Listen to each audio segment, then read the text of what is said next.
بسم الله الرحمن الرحیم. نن زموږ د علم الصرف 97 نمبر درس فصل نمبر 7 شروع دی. د اسم فاعل د جوړولو طریقه به زده کوو. قاعده یې موږ راکړې چې کله د فعل ماضي اوله صیغه درې حروف والا وي. چې کله د فعل ماضي اوله صیغه درې حروف والا وي، لکه مثلا ګورئ داسې ورسره به حل کوم. ضرب، وګورئ یو کې دا اول حرف چې دی دا ضاد دی، دویم حرف را ده، او دا دریم حرف چې دی دا با ده. نو وګورئ درې حروف پکې راغلل، ایک او یو دا او یو دا. نو دا درې حروف پکې راغلل. نو تا ته وایي کله چې د فعل ماضي اوله صیغه درې حروف والا وي، نو د اسم فاعل واحد مذکر صیغه به د فاعلون په وزن یعنی په شان راځي. نو چې کله دا فعل ماضي اوله صیغه دا د دریو حروفو والا وي کنه، نو د دریو حروفو والا فعل ماضي اولې صیغې نه چې کله موږ د دې دغه جوړو فاعل، نو هغه به د فاعلون په وزن جوړیږي. فاعلون په دې اول حرف لکه ضربه دی، ضربه. اوس زه د دې ضربه نه دغه جوړوم، اسم فاعل جوړوم. نو په دې د اول ضاد دی، د ضاد سره به زه دلته کې دغه ولګوم، الف ولګوم، دا را به جدا کړم، ټیک شو. او په دې را باندې به زیر ولګوم، او په دې اخري حرف به تنوین ولګوم، نو ضاربون بشي. د ضربه نه به ضاربون شي. اوس دا نسواره دی، نسواره د دې نسواره نه زه کله دغه جوړوم، اسم فاعل جوړوم، نو دا نون نه دی، د نون سره به الف ولګوم. دا نون اولنی حرف دی، د سره به زه دلته الف ولګوم. دا سواد او را به بیل کوم. نو دلته په دې سواد زبر دی، نو چې کله د اسم فاعل جوړوم نو په سواد به زیر ولګوم. او دا اخیره کې را ده، نو په دې را به دلته تنوین ولګوم، دو پیش تنوین ولګوم. نو د نسواره نه ناصرون. دغه شانته د فتحه دی موږ سره، دا د فعل ماضي اوله صیغه ده. د فا سره به زه الف ولګوم، دا فا ده، دې سره به زه دلته الف ولګوم. د اول حرف نه پس په الف لګي، او دویم حرف باندې به زیر لګي، او اخري حرف باندې به تنوین ولګي. نو دا دویم حرف تا ده، زه به په ده باندې دلته پې زبر دی، زه به پې زیر ولګوم. او دا حا ده، اخري حرف، په ده به زه تنوین ولګوم. نو د فتحه نه فاتحون، دا فاتحون اسم فاعل دی. فتحه صیغه واحد مذکر غایب صیغه ده. د ده نه به د فعل ماضي واحد مذکر غایب صیغې نه به اسم فاعل مونږ جوړو. اوس مونږ سره ګورئ سمعه دی، سمعه. نو د دې نه چې کله زه اسم فاعل جوړوم، د دې سین پسې به الف ولګوم. نو ګوره سین سره مې الف ولګو، او د میم باندې مخکې نه زیر دی، دا میم باندې مومقه زیر ولګو، او دا عین باندې زبر دی، د باندې به تنوین ولګوم. سامعون معنی د اورېدلو والا، ٹھیک شو. فاتحون معنی د کلاولو والا، ناصرون معنی د مدد کولو والا، او ضاربون معنی د وهلو والا. بله اوس دغه کې به موږ سره حاسبه به ترې واخلو. حاسبه. نو ګورئ ما تاسو ته ویلو اول چې کوم حرف وي که نه، هغه سره به موږ الف ولګو. نو د ده نه چې کله موږ اسم فاعل جوړو، نو د حا سره به الف ولګو، ټیک شوه. د سین باندې به عمق خپل زیر راشي، او که زبر وي هغه به بیا زیر کې، او په دې با اخري با ده، په ده باندې به تنوین ولګې. نو حاسبون ګمان کولو والا، ټیک شوه. نو دا پنځه ابواب داسې دي، د اول ضربه، دویم نسواره، فتحه، سمعه، حاسبه. د دې پنځو بابونو نه دغه چې دی دا اسم فاعل د فاعلون په وزن جوړیږي، د فاعلون په شان جوړیږي، ٹھیک شو. فاعلون د ضربه نه ضاربون، نصره نه ناصرون، فتحه نه فاتحون، سمعه نه سامعون، حاسبه نه حاسبون. نو دا شپږ ابواب دي د ثلاثي مجرد ورته وایي. درې فعل ماضي اوله صیغه کې چې درې حروف وي، نو هغې ته ثلاثي مجرد وایي. چې د دریو نه پې زیاتې وي، یو حرف پې زیات وي، یا دوه زیات وي، یا نور ډېر پې زیات وي، هغې ته ثلاثي مزید فی وایي. ثلاثي مجرد هغه صیغې ته وایي چې د فعل ماضي اوله صیغه کې صرف درې حروف وي. اوس ضاد را با دا درې حروف دي، دې ته ثلاثي مجرد وایي. نون صاد را دا درې حروف دي، دې ته ثلاثي مجرد وایي. مجرد معنی نه فقط صرف درې حروف. نو د فتحه معنا ده صرف یعنی فتحه کې درې حروف دي دا ثلاثي مجرد دي. سمعه کې درې حروف دي سین میم عین دا درې حروف دي صرف درې حروف دي د فعل ماضي اوله صيغه ده نو دې ته ثلاثي مجرد وایي. حسبه کې درې حروف دي دې ته ثلاثي مجرد وایي. او یو کرومه ده کرومه یو صيغه ده کرومه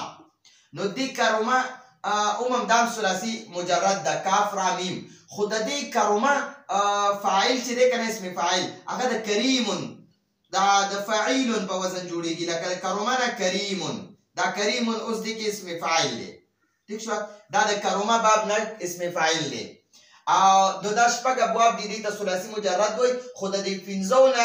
پنځو بابونو نه د ضرب یضربون نصر ينصرون فتح يفتحون سمع يسمعون حسب يحسبون د دې پنځو ابوابونه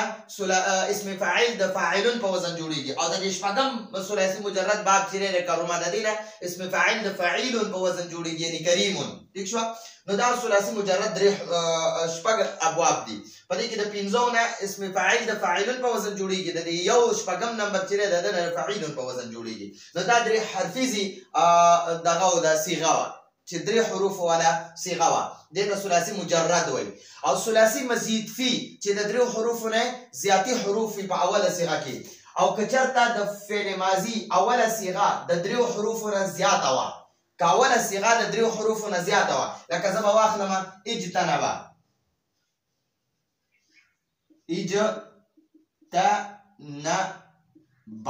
دا د فعل ماضي اوله صيغه ده اجتنبا اجتنبو اجتنبت اجتنبتا اجتنبنا دا څه په څه ټول صيغه خو اوله صيغه ده اجتنبا هغه یو سړي پرېز وکړو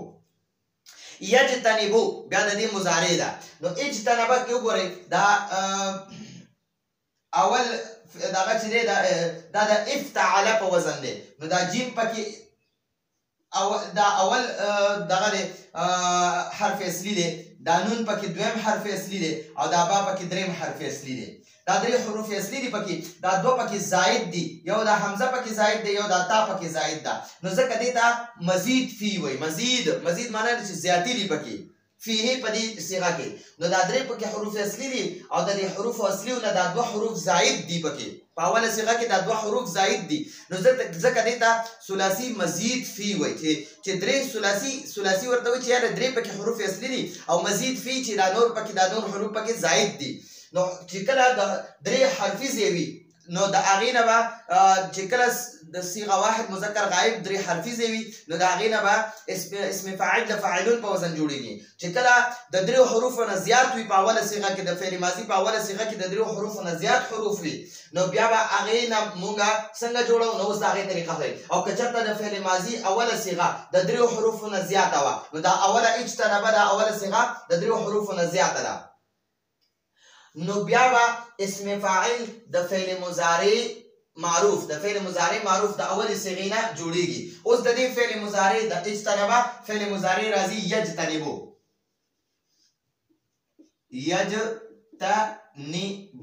دا نو بیا با د اسم فاعل اوس په د ثلاثي مزید فی اسم فاعل د فعل مضارع معروف د اول صيغه نه جوړیږي اوس د اول صيغه ده یجتنبو یجتنبان یجتنبون دا اول صيغه ده ولا او د جوړولو طریقه دا ده چې د مضارع اول صيغه نه به علامت مضارع ختم کی نو ګوره دا یا پکې یجتنبو کې دا اوله یا چې دا علامت مضارع ده نو اول به ابتدا ختمه کی دا اول یا علامت مضارع می ته ختم کړه نو جیم ساکن پاتې شو تا نون او با پاتې شو ٹھیک شو نو علامت مضارع به ختم کی او دا غي په زیبا میم مضموم ولګي ضمی والا میم ولګي دا علامت مضارع به ختم کی دا غي په زیبا پیش والا میم ولګي نو مجتنبو شو او دا اخیری حرف نه مخکی حرف باندې به زیر ولګي که زیر په نوي نو ګورئ دا اخیری حرف بعد د دنه مخکی حرف دا نون دی نو په دې به زیر ولګي که زیر په نوي نو زیر پښتا زید ورانوم دوباره په لګوم چې پته درته ولګي کچرته په دې اخیری حرف نه مخکی باندې زبر وي نو هغه زبر په دوران کې بیا به زیر ورکي کله اخیری حرف نه مخکی حرف باندې پیش نو پیش په ختم کې بیا به زیر ورکي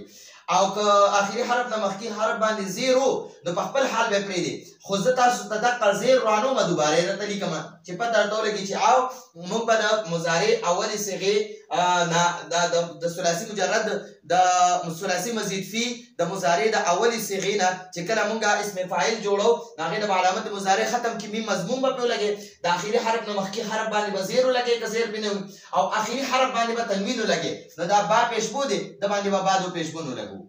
نو مجتنبون معنی را پرهیز کولو والا یو سړی پرهیز کولو والا یو سړی د یجتنبون موږ مجتنبون جوړ کو ٹھیک شو دا خبر ختم شو اخیری حرف باندې به تنوین لګي اوس دا کله موږ لرا کړی د یکرمون مکرمون د یجتنبون مجتنبون او یتقبلون متقبلون اوس وګورئ دا یکرمو ده یکرمو اکرم یکرمو یکرمو دا د اکرمه مضارع ده اکرمه دا فعل ماضی اوله صيغه ده یکرمو د فعل مضارع اوله صيغه ده د چې کله د ګورئ اکرمه کې کاف را میم دا حروف اصلي دي د حمزه پکې زائد دی نو ځکه دته ثلاثي مزید فی وایي چې یاره د دریو حروفو نه زائد پکې حروف شته دی نو دا یو حمزه پکې زائد دی ځکه ثلاثي مزید فی ورته وایي نو د ثلاثي مزید فی نه چې کله مونږ اسم فاعل جوړو نو د مضارع اولې صيغې نه به جوړېږي دا یکرمو یکرمو یکرمان یکرمون تکرمو تکرمان یکرمنا تکرمو تکرمان تکرمون تکرمین تکرمان تکرمنا اکرمو نکرمو نو دا یکرمو اوله صيغه ده نو د دنه زه اسم فاعل جوړوم یعنی اکرام کوونکی یو سړی ٹھیک شو نو د علامت مضارع یا به ختمه کی د دې په ځای باندې به میم مضموم ولګي میم مضموم می ولګو زمي والا میم می ولګو او د اخیری حرف نه مخکې حرف له بزیر ورکی که زیر پینو نو دلته په زیر شته خو زه یې ورانوم دوباره لګوم چې دا قاعده مضبوطه یاد شي او اخیری حرف باندې به تنوین ولګي دا پیش په ختم کې دو پیش به ولګي نو د یکرمون مکرمون یکرمون مکرمون اوس دا یجتنبون مجتنبون او یتقبلون یتقبلوا دا یتقبلون زردا دغه جوړوم دا فعل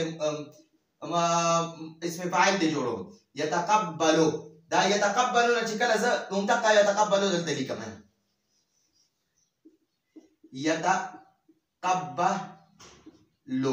یتقبلو دی نو د دې اولې صيغې نه به دا یا علامت مضارع ختمه کړي د دې په ځای باندې به میم مضموم ولګي میم مضموم مې ولګو او د اخري حرف نه مخکې حرف دا باره په د زبر دی نو دله به زیر ورکړي دا زبر به ختم کړي په د باندې به زیر ولګي او اخري حرف باندې به تنوین ولګي نو دا څه شو متقبلون دا یتقبلون متقبلون شو یتقبلون متقبلون ٹھیک شو دا قشان د درس یدرسو یدرسو یدرسو یدرسو یدرسو له یدرسو له دغه په علامت مضارع دا یا ختمه کی دغه په ځای باندې به میم مضموم ولګي میم ضمیر والا دا اخیری نه مخکې حرف باندې به زیر ولګي نو را باندې زیر ولګو اخیری حرف باندې به تنوین ولګي مدرسون مدرس معنی دا استاد ٹھیک شو او علم يعلم يعلم د ما سره يعلم يعلم دا يعلم دا فعل مضارع د ثلاثي مزید فی د فعل مضارع اوله صيغه ده د دنه بزر على علامت مضارع یا ختم کوم دا غي په ځای باندې با میم مضموم ولګوم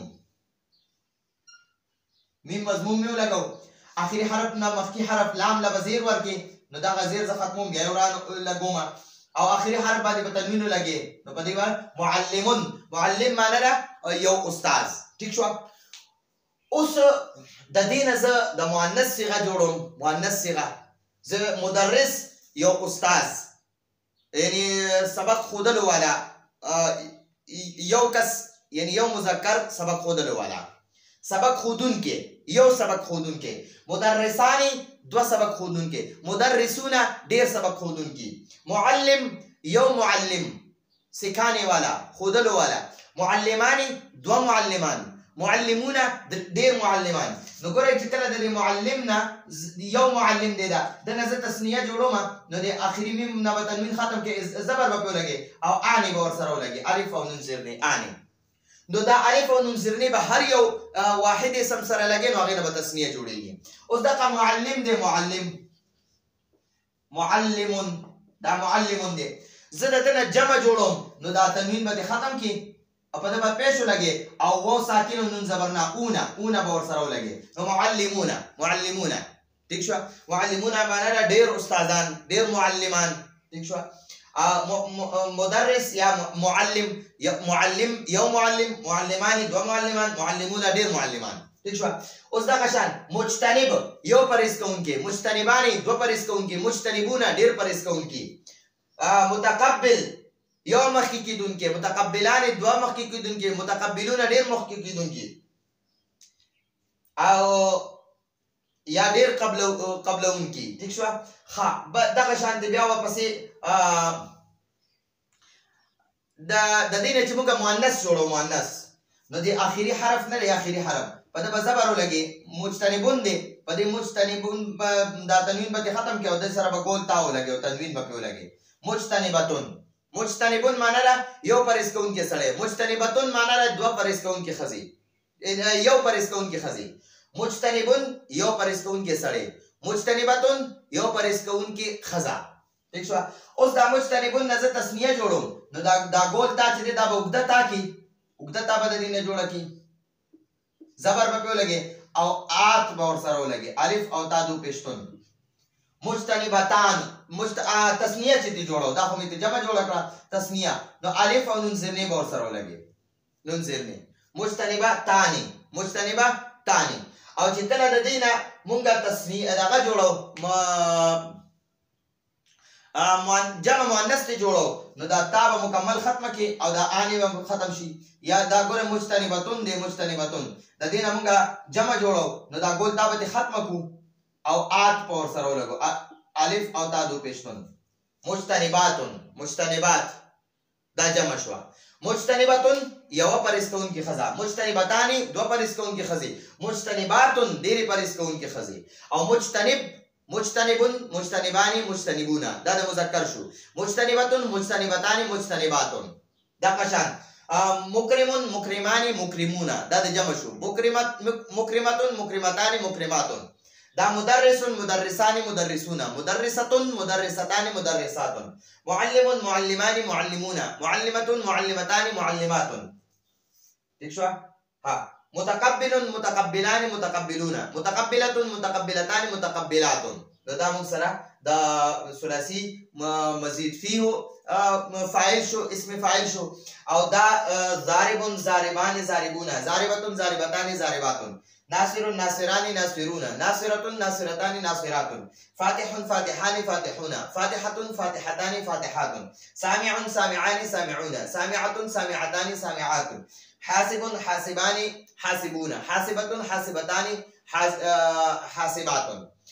دقشن ساجد سجده کونکه سجده کولو والا ساجدون ساجدان ساجدون ساجدون یو سجده کونکه ساجدان دو سجده کونکی او ساجدون ډیر سجده کونکی ساجدتون یو سجده کونکی خزا ساجدتان دو سجده کونکی خزی ساجداتون ډیر سجده کونکی خزی نو قرآن پاک راځي ان المسلمین والمسلمات آت پک اخر کې راځي والمؤمنین ان المسلمین والمسلمات والمؤمنون والمؤمنات والقانتون والقانتات ٹھیک شو قانتون قانتات صادقون صادقات نو دا اسم فاعل دی د جمع صيغه ټول راغستي نو دا زموږ سره نن د اسم فاعل د جوړولو طریقه دا د اسم فاعل درسو او ان شاء الله دینه بس په موږ د اسم فاعل چې کوم دغه دي د مشق ته سوالات هغه حل کو راتلونکي درس پر اجازه غواړو هدف المرام والله اعلم بحقيقه الكلام